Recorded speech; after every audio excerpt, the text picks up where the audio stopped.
대략 기원전 458년, 457년경의 일로 그렇게 생각이 됩니다. 언제쯤이냐면 바벨론 포로 생활이 지난 다음에 한 80년 정도 된 그때 시점이고, 성전이 재건된 후에 한 60년 정도가 흐른 그 시점에 에스라가 두 번째 귀환을 이제 이끌고 있는 그런 때입니다. 아하와 강가라는 이 강가는 이스라엘 남부 지역, 이라크 남부 지역인데, 여기서부터 예루살렘까지는 한 1,500km, 그러니까 한 4개월 정도 이렇게 걸리는 굉장히 이제 긴 여정을 준비하고 있는 거죠. 여기에 심각한 문제가 있죠. 일행 가운데에서는 여자도 있고 어린아이들도 있었고, 그리고 무엇보다도 상당한 지금 계량으로 한번 보자면 은은 한 22톤 정도, 그리고 한 3.4톤 정도 되는 이런 금괴가 있었던 그런 여정이었습니다. 그 길에 강도와 약탈자들이 득실거리는 4개월 동안에 얼마나 위험한 일들이 많이 있겠습니까? 이게 상식적으로 보자면 이게 왕에게 군대를 호위해달라고 요청을 해야 되죠. 실제로 느헤미야는 군대의 호위를 받은 것이 느헤미야 2장 9절에 나옵니다. 하지만 에스라는 오늘 본문 22절에 나오는 것처럼, 이는 우리가 전에 왕에게 아뢰기를 우리 하나님의 손은 자기를 찾는 모든 자에게 선을 베푸시고 자기를 배반하는 모든 자에게는 권능과 진노를 내리신다 하였으므로 길에서 적군을 막고 우리를 도울 보병과 마병을 왕에게 구하기를 부끄러워하였습니다 라고 이렇게 기록되어 있습니다. 자, 무슨 말입니까? 이전에 에스라가 왕 앞에서 선포한 내용이 이런 내용이 있었다라는 것이죠. 그래서 내가 왕에게 이렇게 얘기해 놓고 내가 적군을 막고 그리고 우리를 보호해줄 그럴 우리 호위대를 구하기를 왕에게 얘기하는 것이 적절하지 않다라고 이제 그렇게 생각이 들었다라는 것입니다.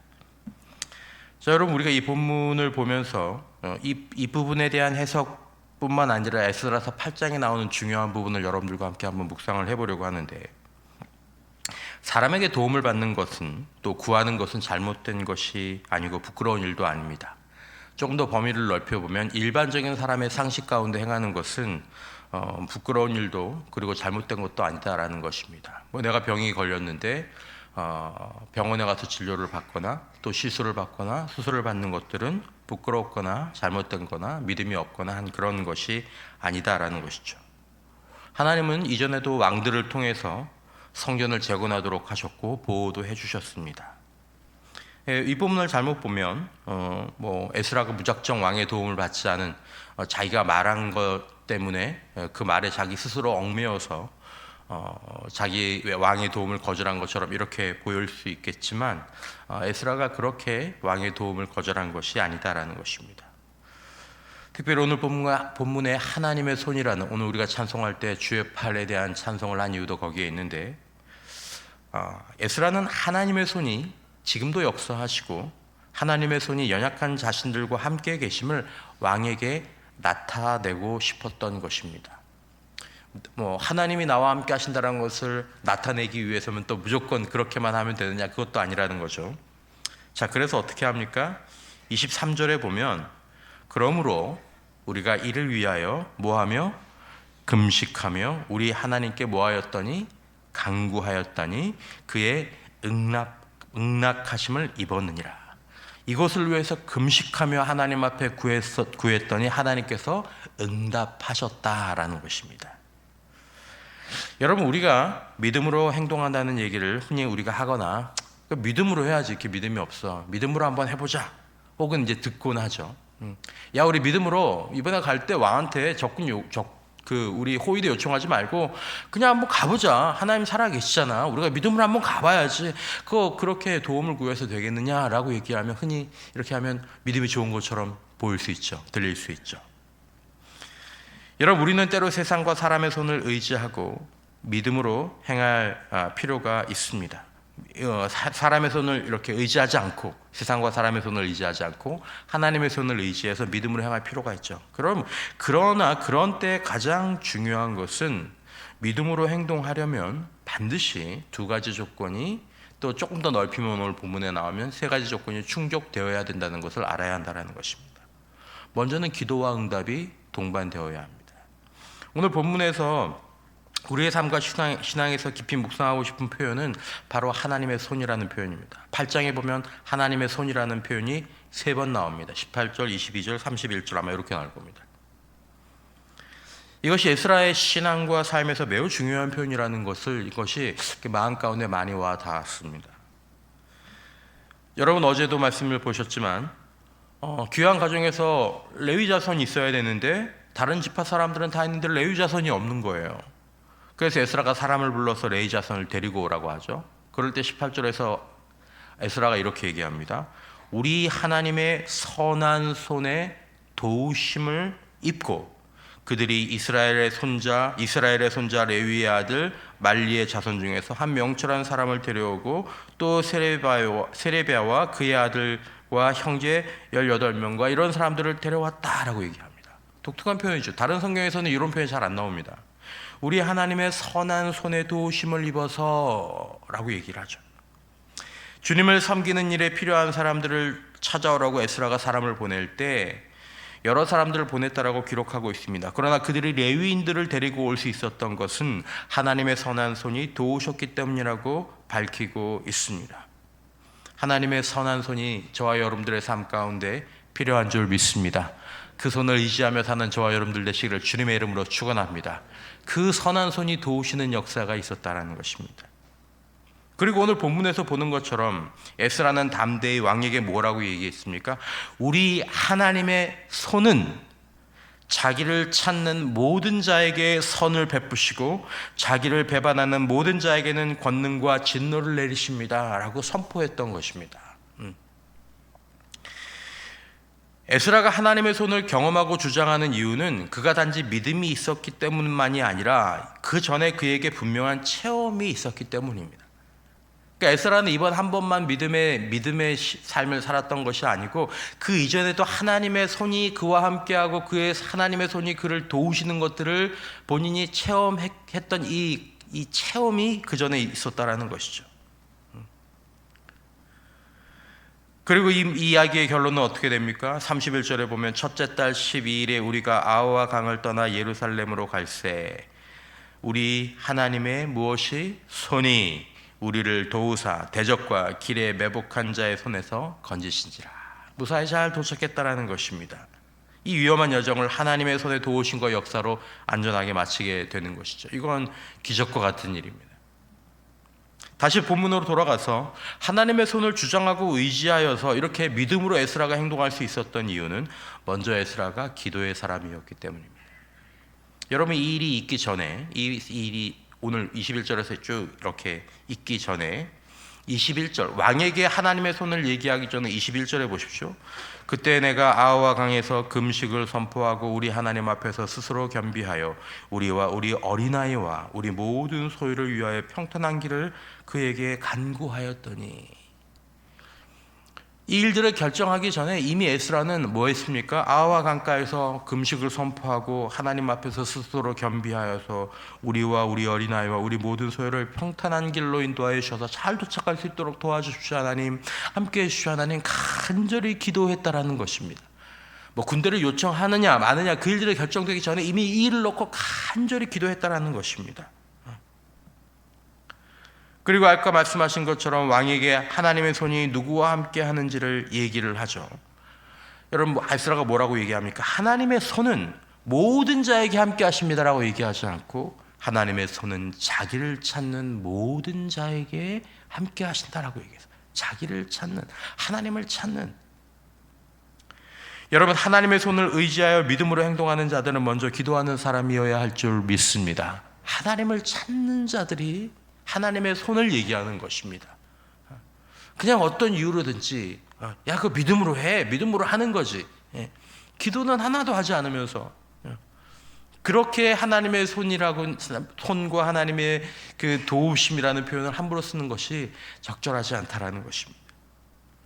믿음으로 합시다, 믿음으로 한번 해봅시다 라는 말을 하려면 먼저 기도하되 이렇게 간절히 기도할 수 있는 기도하는 평소의 기도에 근력이 있어야 된다는 것입니다.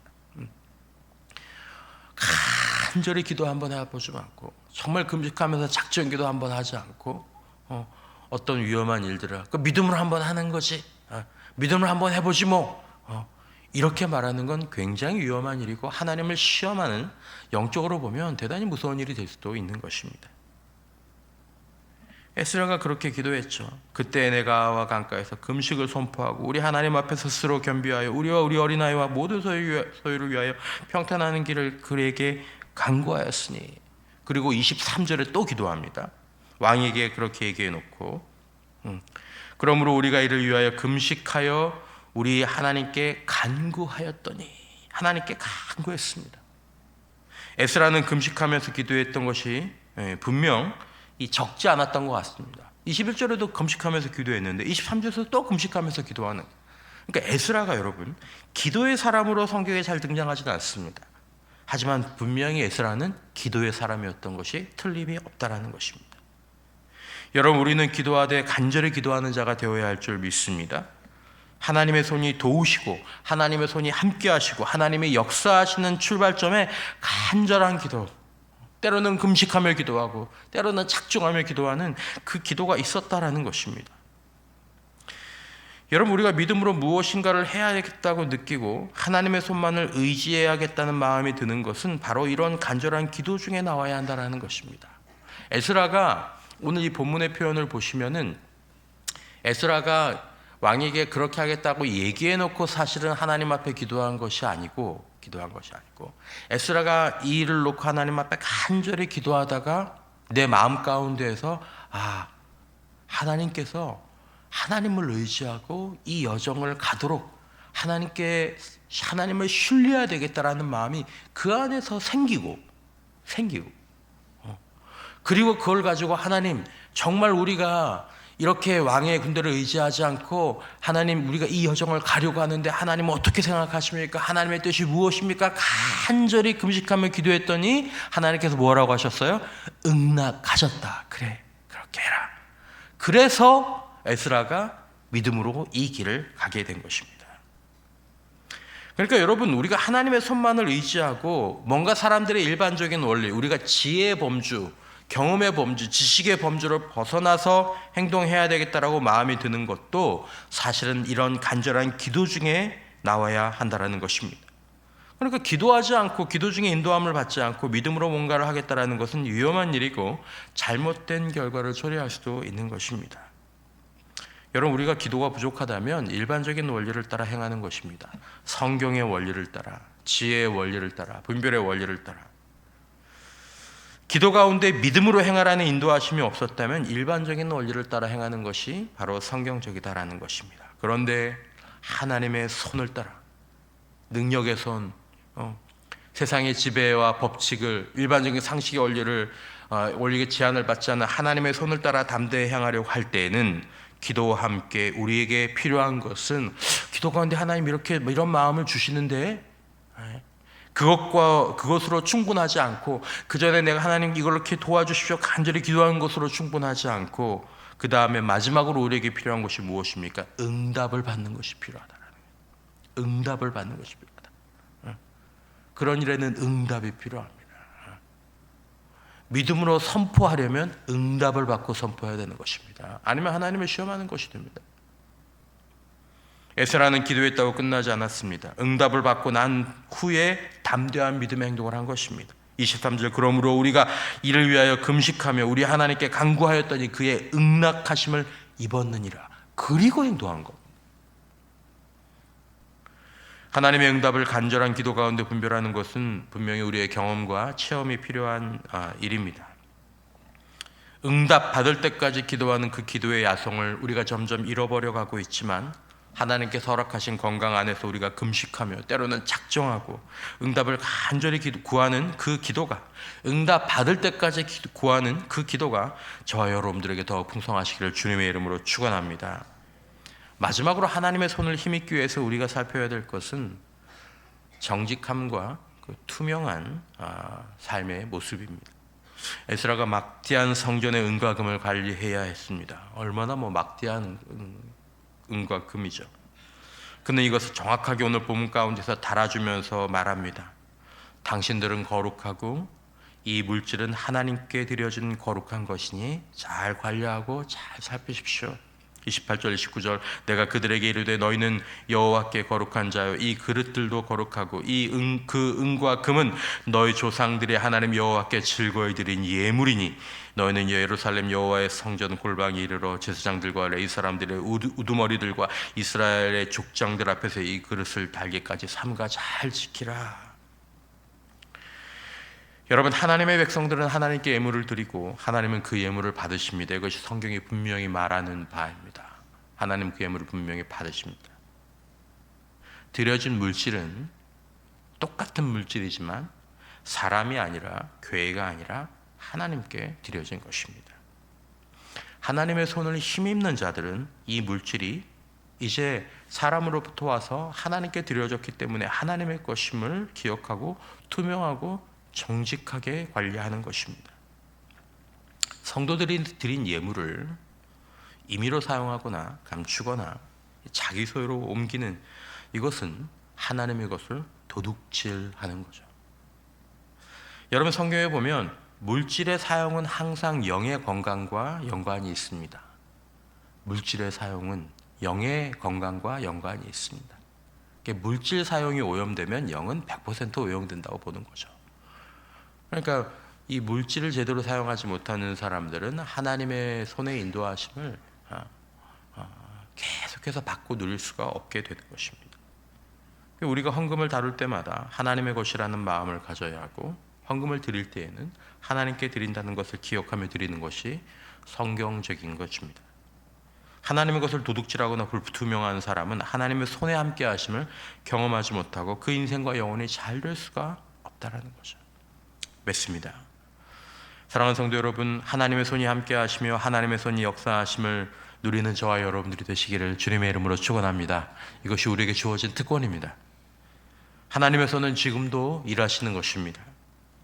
간절한 기도는 하나님의 손에 역사하시는 그런 계기가 되므로 우리는 먼저 간절한 기도로 하나님의 손의 도우심을 우리가 구하기를 바랍니다. 그리고 더 나아가서 우리가 삶 가운데에서 때로 담대한 믿음의 행동을 해야 한다면 간절한 기도 가운데 그 인도하심을 받고 또 인도하심을 받았다고 하더라도 간절한 기도를 통하여서 응답을 받는 자들이 되어야 할 것입니다. 하나님의 손은 거룩한 자들과 함께합니다. 예수 안에서 물질로부터 삶이 투명하고 정직하여 하나님의 손이 함께하시는 거룩한 백성, 하나님의 손이 함께하는 저와 여러분, 그 하나님의 손을 체험하고 간증하는 우리 모두가 될 수 있기를 주님의 이름으로 축원합니다. 기도하시겠습니다.